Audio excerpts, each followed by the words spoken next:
బంగారం రేట్ పెరిగిపోయిన ఈ రోజుల్లో మనకు మనం కొనుక్కోవడానికే చాలా ఆలోచిస్తున్నాము. కొంతమంది ఆడవాళ్ళని ఒక చోట చేర్చి ఇంత బాగా కార్యక్రమాన్ని నడిపించి అందరికీ రూపులు తగిలినాయి. తగిలిన వాళ్ళకి రూపులు ఇవ్వడమే కాకుండా కొంతమంది వికలాంగులను గుర్తించి రూపులు అందించారండి ఆయన.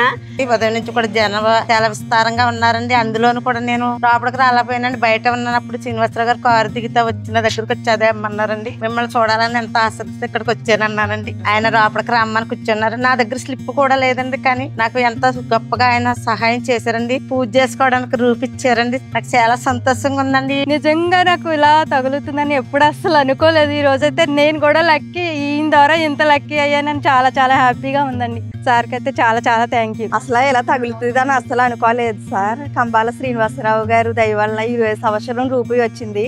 వరలక్ష్మీదేవి పూజ ఇంకా ఆనందంగా చేసుకోవాలనుకుంటున్నాము. పుట్టింటి పెట్టినట్టు అనిపించిందండి. తోడబుట్టిన ఎలా రూపీ అవ్వడం అన్నది ఇలాంటి ఎన్నో కార్యక్రమాలు ఎలా చేయాలని కోరుకుంటున్నామండి. ఇలాంటి కార్యక్రమాలే కాకుండా మనకి హిందూ ధర్మం గురించి మనం ఇంట్లో కూర్చుని అలా చేయాలి ఇలా చేయాలి అని చెప్తాము. కానీ ఆయన ముందుకొచ్చి రామసేన అనే సైన్యం స్థాపించి ఎన్నో గుళ్ళు మూతపడిపోయిన గుళ్ళకి ఆయన దూపదీప నైవేద్యాలు అన్ని పెట్టించి మన సనాతన ధర్మాన్ని ముందుకు తీసుకురావడానికి ముందుకొచ్చారు. ఇలాంటి మంచి కార్యక్రమాలు ఆయన ఇంకెన్నో చేయాలని, రాజకీయంగా ఆయన ఇంకా ముందుకు రావాలని మనస్ఫూర్తిగా కోరుకుంటున్నా. Thank you so much sir.